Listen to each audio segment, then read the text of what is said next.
good friend asked me to design and build a cutting board that would fit over his sink.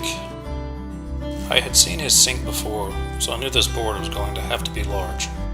I was first approached about the cutting board while my wife and I were visiting them in Louisiana. He had a large cutoff from his father's butcher block countertop installation that he wanted me to use. At the end of our trip, we threw that cutoff in the back of our truck and brought it home with us.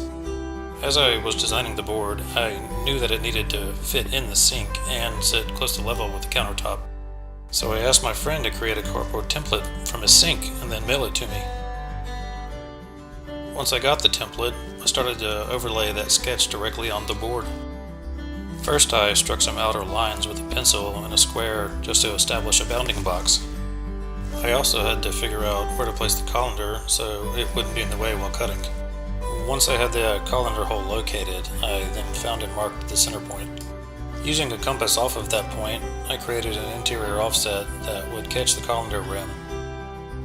Now, here's a glimpse of the board layout, but it's a mirror image since this is the bottom side. Next, I moved on to making the paddles that will hold the board up off the sink. I had a chunk of sapele laying around that was about the perfect size for this operation. I started by cross-cutting the sapele to a rough length.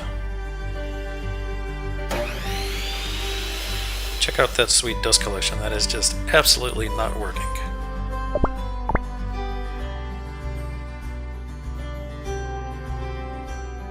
Next, I brought the sapele to the bandsaw to rip it to a rough width. I wasn't very confident that my saw would handle this thick stock very well, so I ran it through slowly. Once I was sure that my tiny underpowered bandsaw could get through this wood, I decided to go ahead and resaw it here as well. After finishing up several really slow resaw cuts, I brought the two sides over to the bench to check for flatness.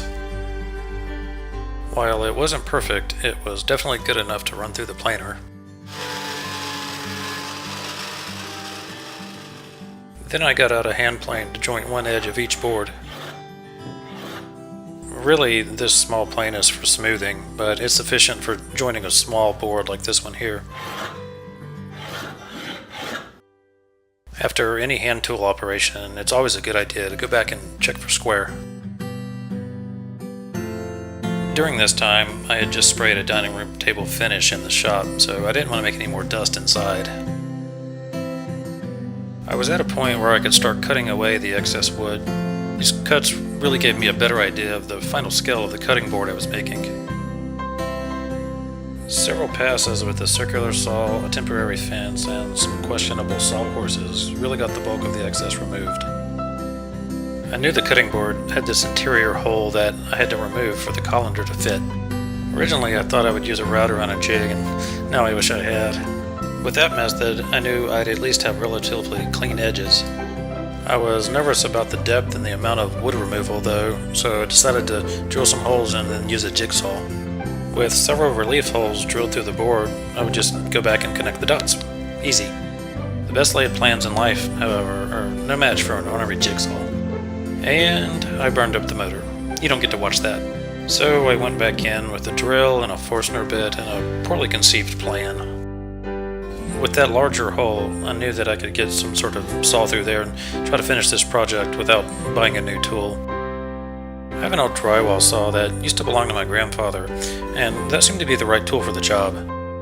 These saws probably aren't meant for stock this thick, but I got through the cuts with some persistence. And some cursing.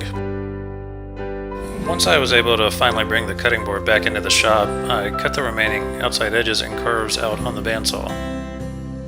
As I took off the remaining excess wood, I really got to see the overall form take shape. I then did the same thing to the sapele paddles. While they still needed a lot more shaping, these cuts defined the outside rounded corners.